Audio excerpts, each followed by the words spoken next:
مصطفى محمد اللهم صل على محمد وآل محمد صلى الله عليه وعلى أهل بيته الطيبين الطاهرين سيما بقية الله في الأرضين واللعن الدائم على أعدائهم أجمعين من الآن إلى لقاء يوم الدين. اللهم نور قلوبنا بالقرآن ووفقنا للعمل به. لا حول ولا قوة إلا بالله العلي العظيم. و عرض سلام محضر حضار محترم و عزیزانی که از طریق فضای مجازی صوت و تصویر ما را دریافت می‌کنند، برای همه شما آرزوی موفقیت دارم. به لطف خدا در بحث اجتهاد و تقلید از مقام اول گذشتیم که تعریف اجتهاد بود. امروز مقام ثانی رو شروع می‌کنیم، فی تقسیم الاجتهاد. مقام دوم در رابطه با اقسام اجتهاد است. بزرگانمون اجتهاد رو به دو قسم اساسی تقسیم کردن: اجتهاد مطلق و اجتهاد تجزی. و به همین تقسیم مجتهدم دو قسم می شود: مجتهد مطلق و مجتهد متجزی. پس داد بیدیم اجتهاد مطلق در کنارش اجتهاد تجزی است. کنار مجتهد مطلق مجتهد متجزی می باشد. پیش از این که وارد این تقسیم بشیم، یعنی مجتهد مطلق کیه، مجتهد متجزی کیه و مباحث مربوط به این دو قسم، چند تا نکته را به عنوان مقدمه عرض می‌کنم. نکته اول تعریف تقسیمه که اصلا ببینید این تقسیمی که آقایون کردن، مجتهد مطلق و متجزی، تقسیم یعنی چی؟ آقایون در رابطه با تقسیم این معنا رو میگن: تقسیم یعنی تجزیه یک کل به اجزا، یا تجزیه یک کلی به جزئیات. این معنای بفرمایید تقسیم. پس شما یک مقسمی دارید که اون مقسم یا کل یا کلیاته. این کل یا کلیات رو تجزیه می کنید به اجزا، کل و اجزا، یا این کلیات رو تقسیم می کنید به بفرمایید جزئیات. خب شما نگاه بکنید، در منطق ملاحظه فرمودید ما یک جنسی داریم به نام حیوان. این دارای چیه؟ انواع هست.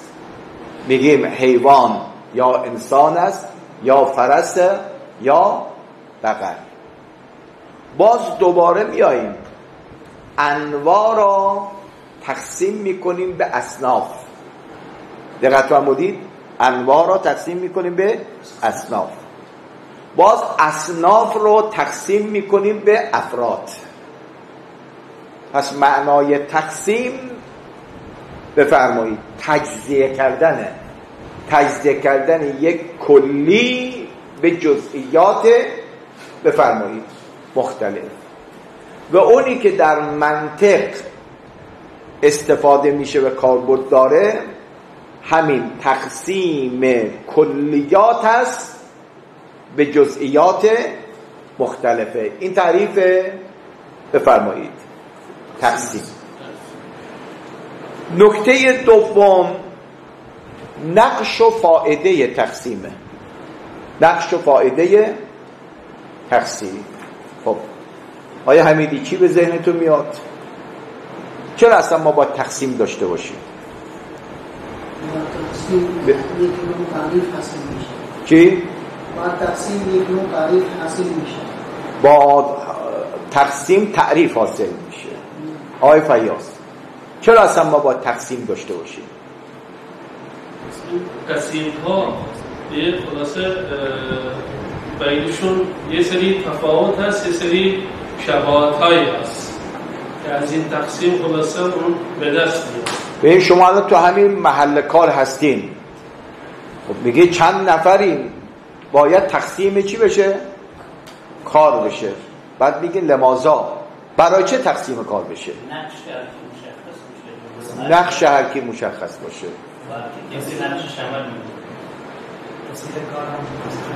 چی؟ تسریع در کار میشه. خیلی از افراد که جزء نیستن خارج میشه. اینم میشه. خب اینم یادداشت بفهمید، همه درسته، منتها میخوام مقدار علمی بشه. نقش تقسیم در تعریف ها، بله، در منطق بیان شده است. زندگی و نظم اجتماعی بستگی به تقسیم دارد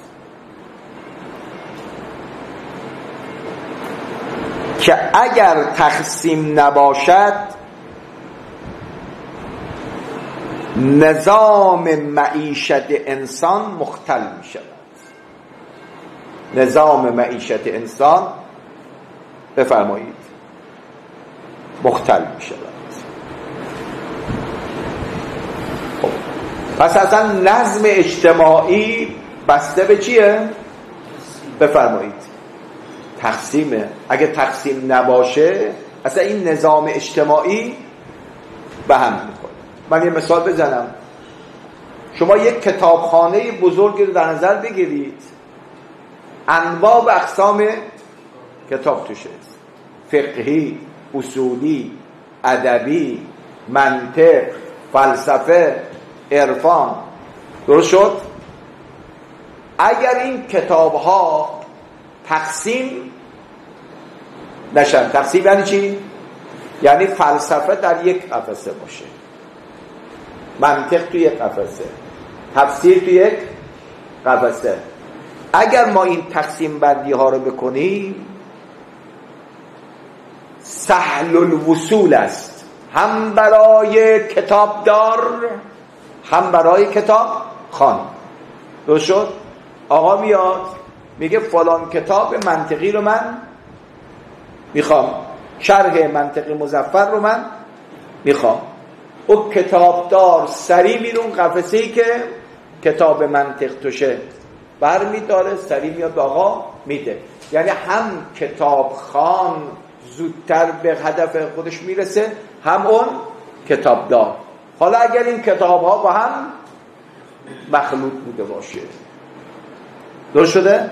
اگر این کتاب ها با هم مخلوط باشه، همین کتابدار به زحمت میفته، شاید 1 ساعت طول بکشه تا اون کتاب مورد نظر رو پیدا بکنه و همین کتابخوان حوصله‌اش سر میاد.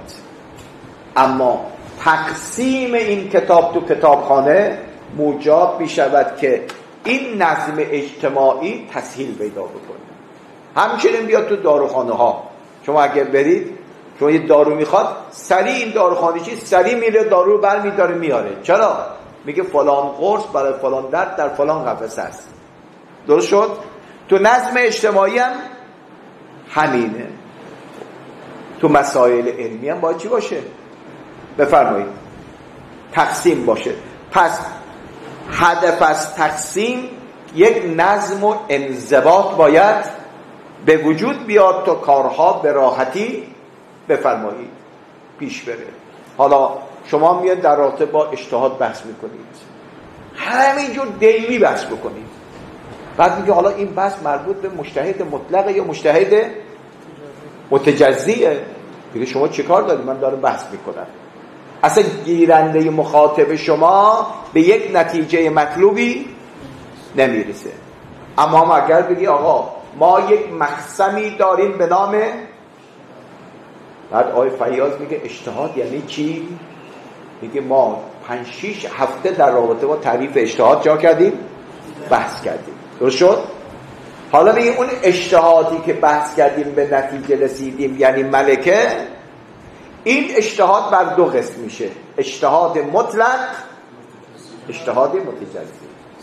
مرحله بعد میگیم اجتهاد مطلق یعنی چی؟ میگیم اجتهاد مطلق تعریفش اینه. شرایط اجتهاد مطلق چیه؟ میگیم این هم از شرایطشه.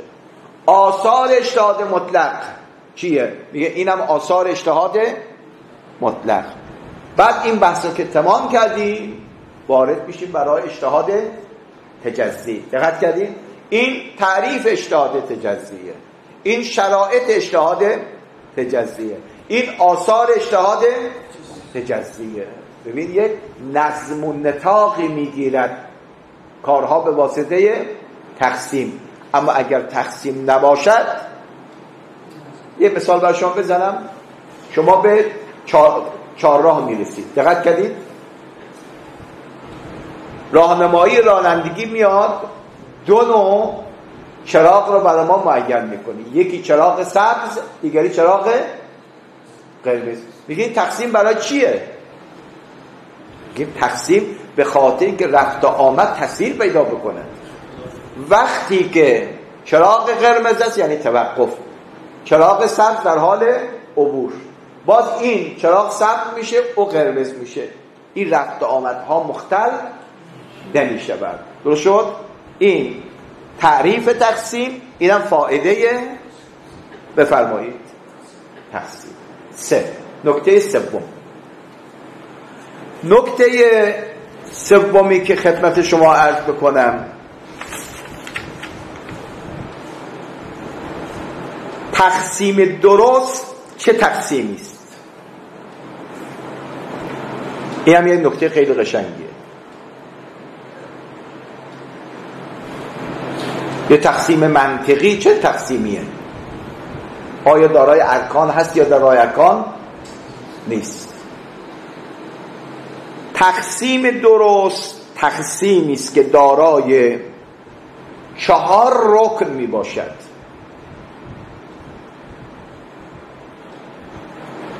اگر هر یک از این ارکان نباشد، او تقسیم ناقصه. بله؟ تقسیمی که گفتیم فایدهش نظم و انضباطه، تسهیل در کارها میشه، موجب میشود که فهم درست بشه، همه اون آثاری که داشته. زمانی یک تقسیم دارای اون آثار مثبته که 4 رکن داشته باشه. 1. اولین رکن تقسیم داشتن اثر و فایده عملی است.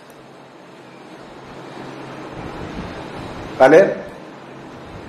اولین رکن تقسیم اثر بخشی به داشتن فایده است، وگرنه اون تقسیم لغو است.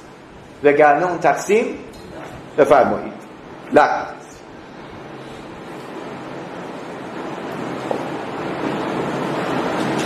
مثلا شما میگید آقا این چند تا آدم میبینید، یکی موی ابروش کمانیه، یکی کمانی نیست، یکی پرپشته، یکی چه فایده چی؟ از این تقسیم معنا بفرمایید نداره. اما میاد میگه انسانها یا مذکرن یا مؤنثن. مذکر این ویژگی ها را داره، مؤنث این ویژگی ها را داره. از نظر آموزشی به نظر ما باید فضای آموزشی مذکر جدا، مؤنث جدا. این تقسیم چیه؟ بفرمایید. مفیده، فایده است. خدا قسمتتون کنه مکه که مشرف بشید، مسجد شجره محرم بشید، وقتی سوار اتوبوس بخواه بکنن، آقایون علما میان میگن زائرای محترم بله، خانم ها عقب اتوبوس، آقایان جلوی اتوبوس تقسیم میکنن بله مسافرها را. بعد یکی میاد بگه حاج آقا این تقسیم برای چی؟ شما یه فایده ذکر میکنید، میگه اگر بله تقسیم نکنم، جدا نکنم شما را، الان زن و مرد محرم مثل کبریت و پنبه هستن. دقت فرمودید؟ شیطان گلتون میزنه، کاری که نباید انجام بدید انجام بدید، حجتون بفرمایید باطله. این میشه فایده تقسیم. یعنی وقتی شما تجزیه میکنید، برای تجزیه تحلیل داشته باش، دلیل داشته باش، فایده برای طرف ذکر بکن که طرف چی بشه؟ قانع بشه. درست شد؟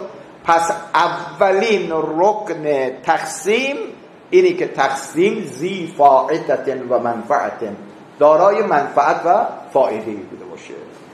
مطلب بشن؟ اما رکن دوم آن است که اساس قسمت باید دارای جهت واحده باشند. یعنی همه اقسام محور واحد داشته باشند.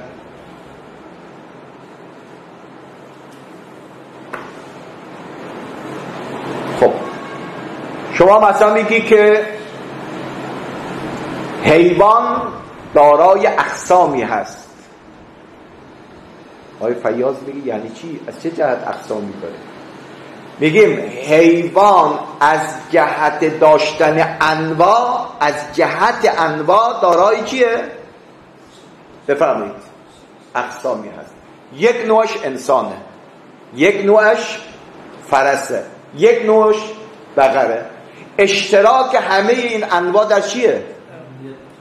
بفرمایید در حیوانیه. این در جهت واحده. درست شد؟ بعد میگه خود این انواع بله هر نوعی برای خودش چی داره؟ اصنافی داره.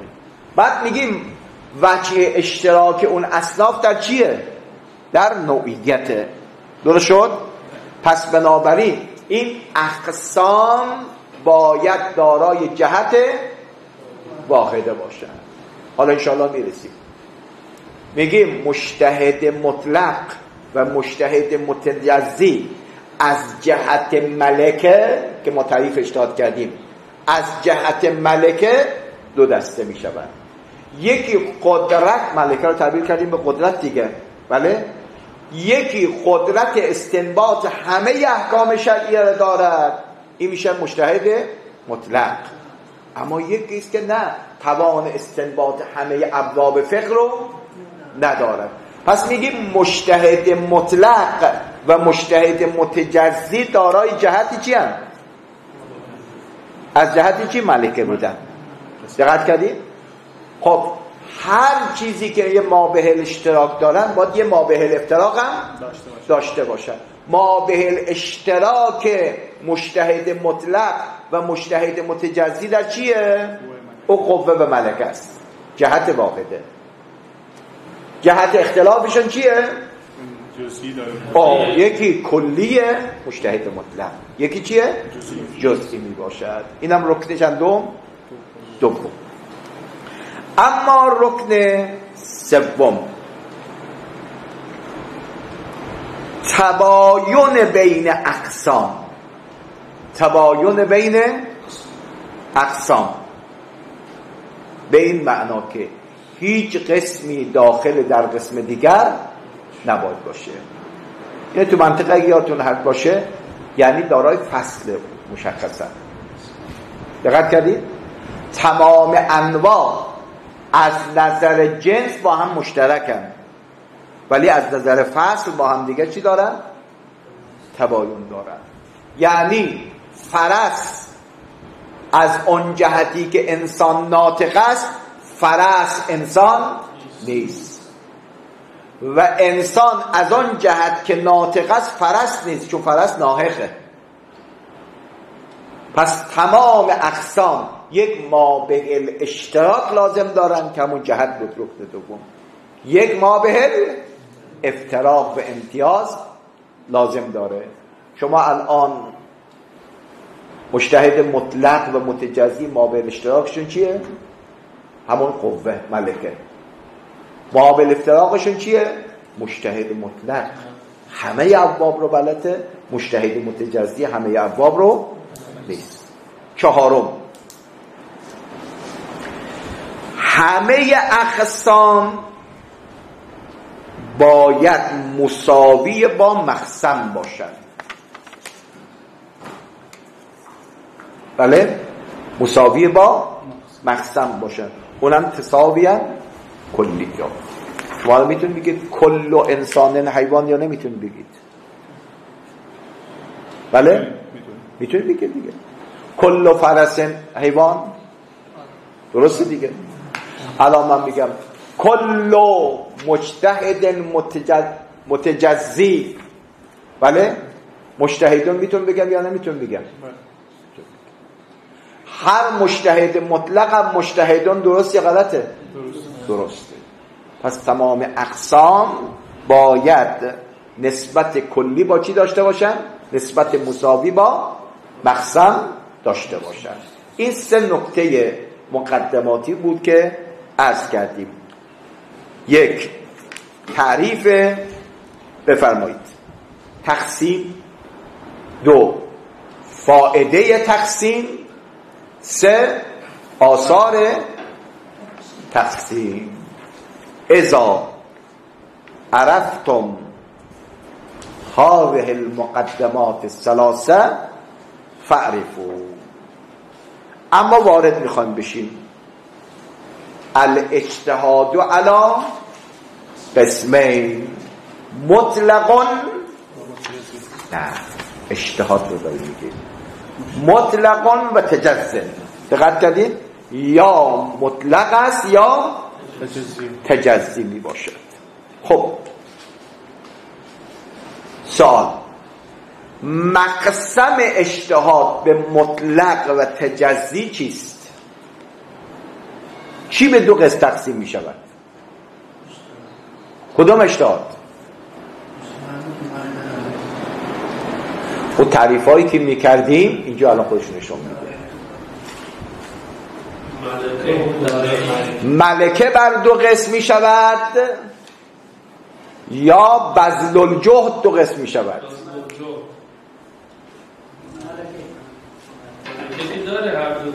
آقای حمیدی عاشق ملکه است، میگه ملکه. ملکه که هر دوتا داره. نه همین خوام بگیم کدومه؟ مقسم کیه؟ شما میگه الاجتهاد علی قسمین مطلق و تجزی. کدوم اجتهاد بعد دو قسم میشه؟ یادداشت بفرمایید. مقسم اجتهاد به مطلق و تجزی به معنای ملکه هست.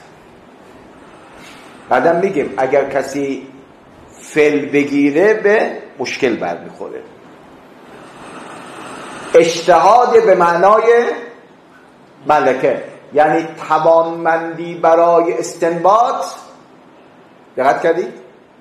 دو قسمت میشه، مطلق و تجزی. مثل شما ببینید یک وزن بردار رو در نظر بگیرید، تعریف میکنید برای وزن برداری. وزن برداری یعنی چی؟ یعنی کسی که توان برداشتن جسم ثقیل رو داشته باشه، ما بهش میگیم وزن بردار.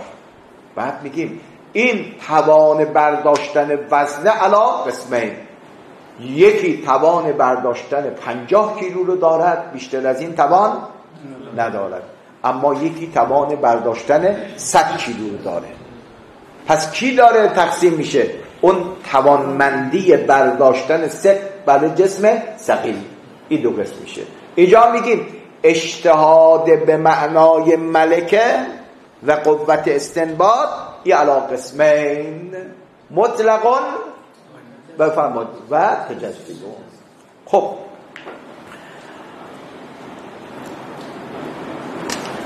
پس منظور از اجتهاد اجتهاد به معنای ملکه شد، نه به معنای فعل.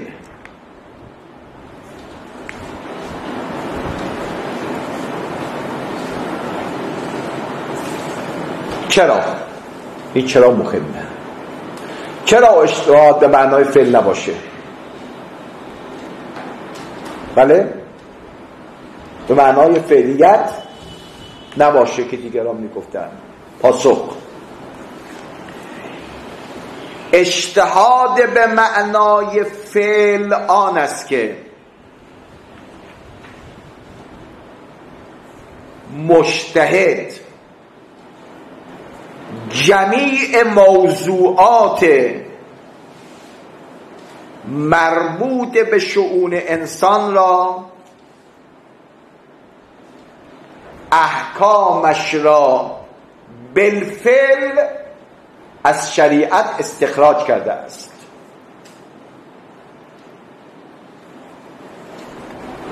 بله؟ یعنی هر موضوعی که در عالم هست مربوط به انسان میشه، هر موضوعی حکم دارد یا ندارد؟ دارد. مجتهد مطلق یعنی چی؟ اگر مقصدش فعل باشد، یعنی مجتهد بالفعل تمام احکام موضوعات را برای موضوعات چا کرده؟ استخراج کرده است.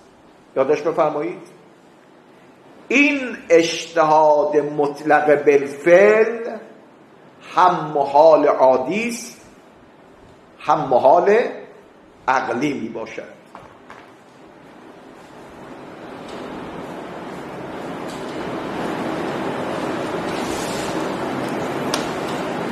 اصلا معنی نداره این همه موضوعات رو بگی بالفعل تمام احکامش رو بفهمید. اما اگه به معنای ملکه بگیریم چی؟ بله؟ بذار ما میگیم دین ما اصلا بنبست نداره. شما هر موضوعی را به هر فقیهی ارجاع بدی، این توان دارد از روی ادله شرعیه حکم این موضوع رو چه کنه؟ بفرمایید استخراج بکنه. اینا فرمودید؟ پس ملکه هست که تقسیم می شود به مطلق و به تجزی، اما اجتهاد به معنای فعلیت توان تقسیم به مطلق و تجزی رو ندارد. ندارد یعنی چی؟ یعنی محال چیه؟ عقلیه. عقلا محال است که چنین چیزی داشته باشه. خب یه تذکر یادداشت بفرمایید.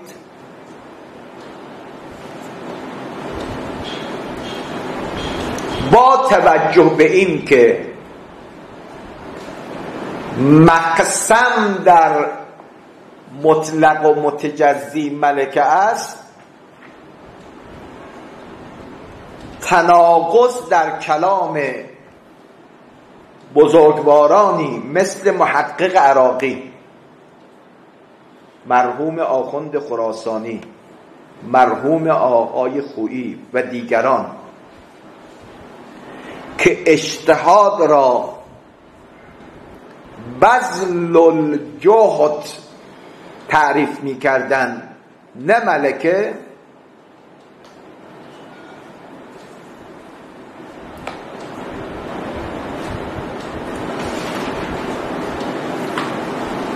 بله، در تقسیم اجتهاد به مطلق و متجزی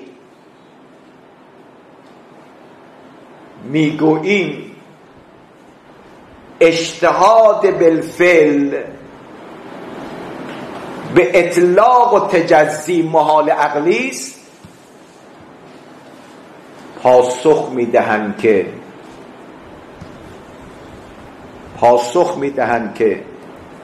مقصود ما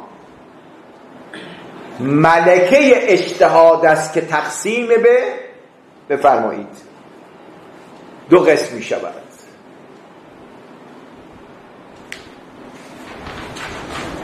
خب آیا اشد تناقض چیه؟ اعلام کنید. بگیم اجتهاد را تعریف کنید، چی گفتن؟ گفتن استفراغ الوسع بذل الجهد، یعنی اجتهاد رو به فعل تعریف کردن.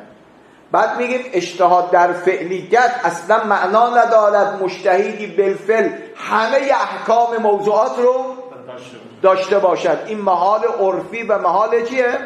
عقلیه.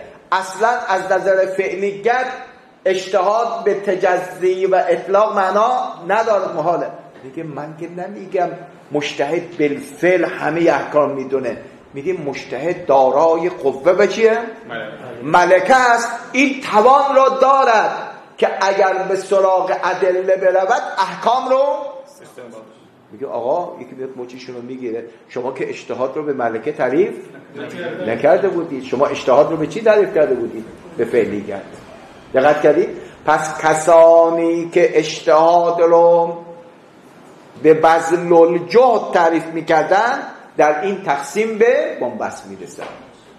چرا؟ چون عملا معنی دارد بگیم یک نفر همه احکام موضوعات رو بلده. بله؟ یعنی از نظر خارج شما بگید نه، وقتی از مجتهد سوال میکنید میگه صبر کن من به ادله مراجعه بکنم فردا جواب شما رو میدم. اما مثل ما که اجتهاد رو به چی تعریف کردیم؟ به ملکه تعریف کردیم. اینجا به تناقض نمیافتیم. دقت کردید؟ مجتهد مطلق یعنی چی؟ یعنی کسی که دارای ملکه هست این توانایی رو داره که اگر به منابع و ادله مراجعه کند در تمام ابواب فقه توانایی استنباط حکم شرعی رو دارد. مجتهد متجزی چیه؟ قوه و ملکه‌ای دارد، اما نه به اندازه اولی. قوه و ملکه‌ای دارد که اگر مراجعه بکند بعضی از احکام شرعی رو میتونه بفرمایید به دست بیاره. پس بنابراین ما مقسم رو چی گرفتیم؟ ملکه گرفتیم. اجتهاد به معنای ملکه دو قسمی شود. بفرمایید مطلق و متجزی. سوال دیگر این است که حصر اجتهاد به دو قسم مطلق و تجزی حصر عقلی است یا استقرائیه؟ بفرمایید.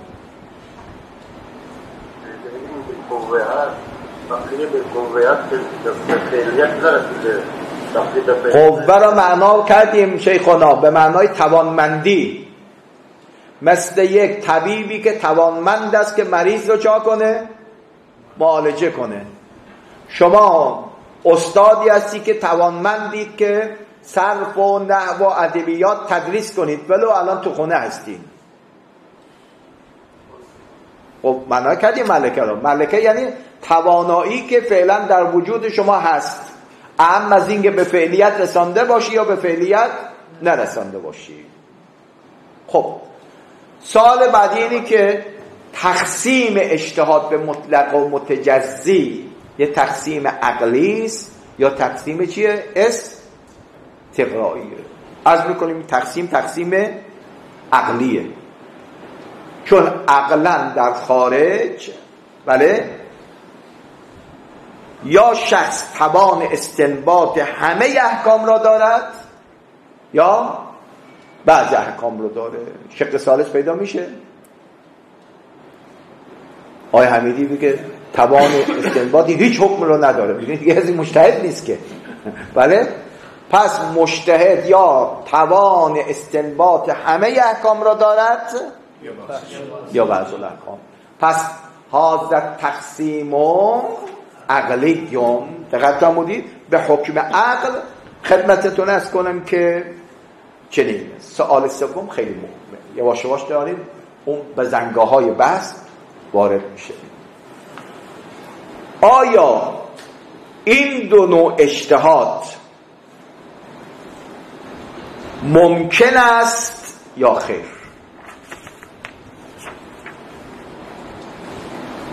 این در مقام ثبوت بله، بگیم المجتهد اما مطلق و اما متجزئ.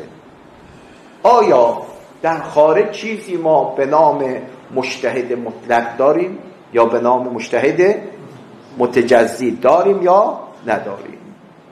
البته بیشتر بحثا میره به سمت مجتهد متجزی. اصلا مجتهد متجزی داریم یا نداریم. یادداشت بفرمایید. در مسئله چند قول وجود دارد. قول اول آن است که اجتهاد مطلق ممکنون، اما اجتهاد تجزی محالون. بله، حالا بعدم عدلشو میگیرم. اصلا مجتهد متجزی هم شما در جایگاه اجتهادی میاره پایین.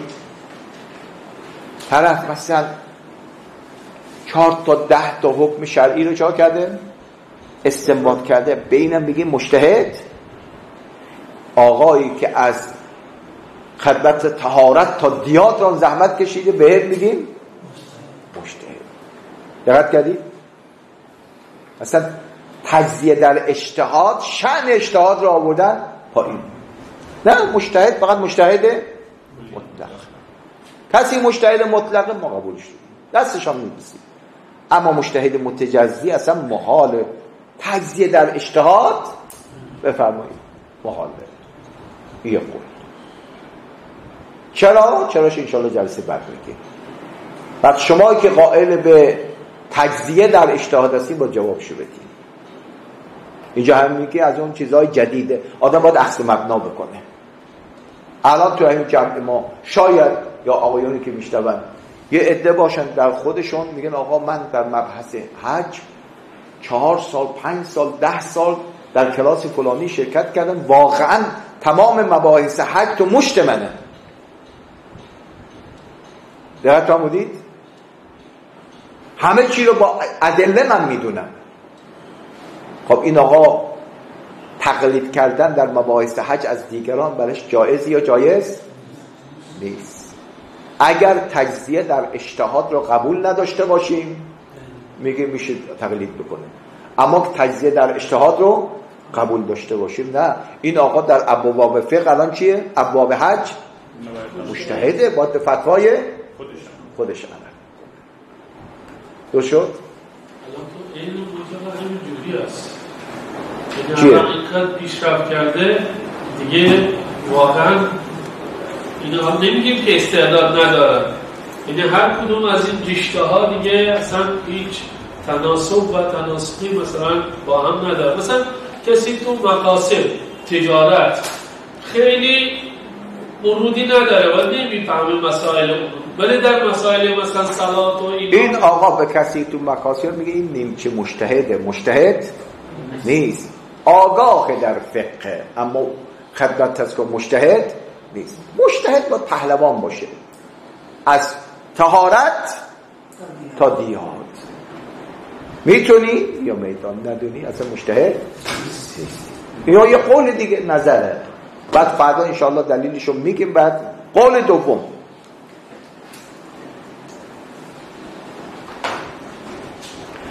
قول دوم آن است که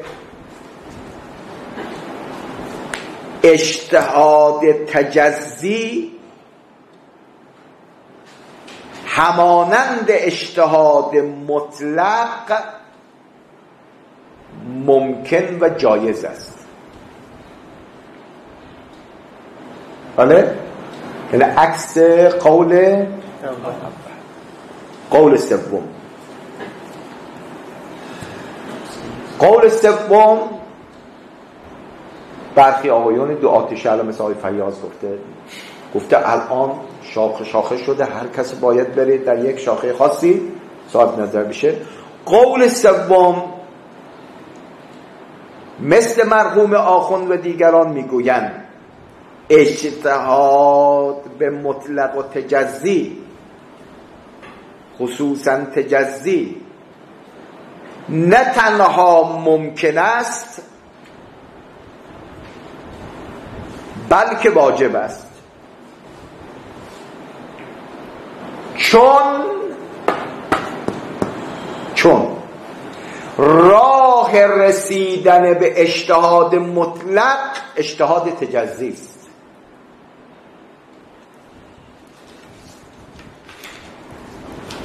راه قدس از کلب و بلا میگذرد. دقت کردید؟ اگر کسی میخواد مجتهد مطلق بشه اول باید مجتهدی چی باشه؟ خب اون آقایی که مجتهد مطلق بوده واقعا روز اول مجتهد مطلق بود؟ بله؟ پله پله پله پله ماشاءالله دیگه همه ابواب فقه اومد تو دستش. پس مجتهد متجزی نه تنها ممکن است بلکه واجب است باشد. پس یه عده میگن تجزی در اجتهاد محال است. دو، تجزی در اجتهاد جایز است و ممکن. سه، تجزی در اجتهاد لازم و واجب می باشد. سه نظر داریم. یه نقطه تفریطی که تجزی در اجتهاد رو میگه محال، یه حالت افراطی تجزی در اجتهاد رو میگه ضروری و واجب، یک نظر اعتدالی اینه که نخیر ممکن می باشه و جایزه. دقت فرمودید؟ حالا آثار و برکات این اقوال انشالله میاد. اگر کسی بله اگر چارمی دیگه نداریم، اگر انشاءالله هر یک از این مبناها رو انتخاب بکنی باید آثارشو هم بپذیرید. انشاءالله یک از اون سوالات اینه که اگر این آقا مجتهد متجزی شد دو تا سوال مهمه. یک، تقلید بر این آقا در همون بخشی که مجتهد است جایز یا جایز نیست. مهمتر تقلید از مجتهد متجزی جایز و نملا. ذهنتون رو درگیر میکنم بعدم به فکرش باشید. چی گفتم؟ تقلید از مجتهد متجزی جایز است یا جایز نیست؟ چرا نباشه؟ شما به یک نفر متخصص، پزشک متخصص اعتماد بیشتر دارید یا به پزشک عمومی؟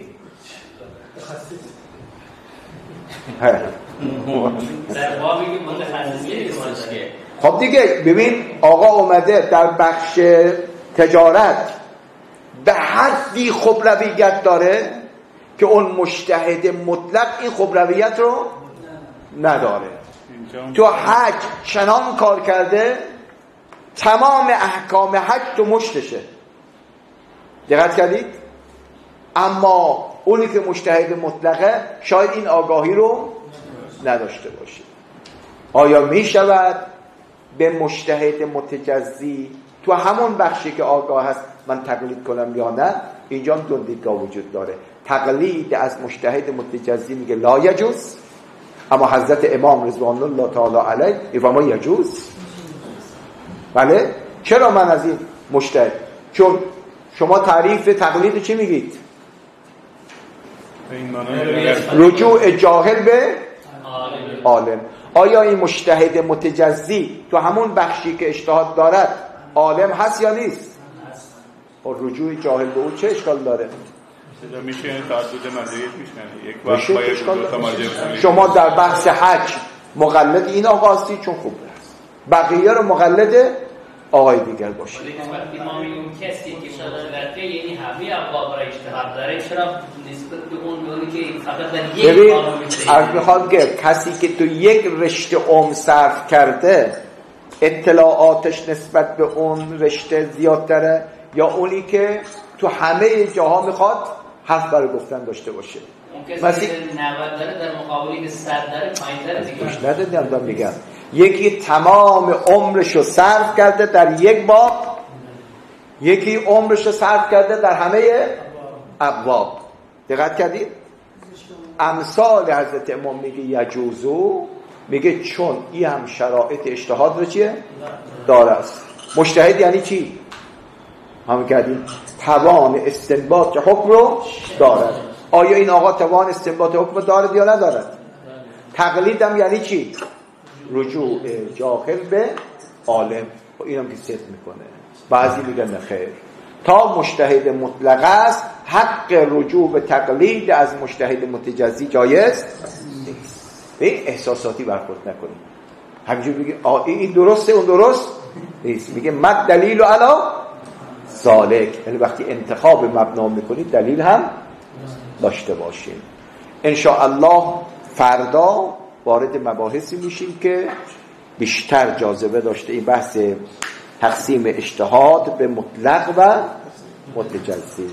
و صلی الله علی سیدنا محمد و آله الطاهرین.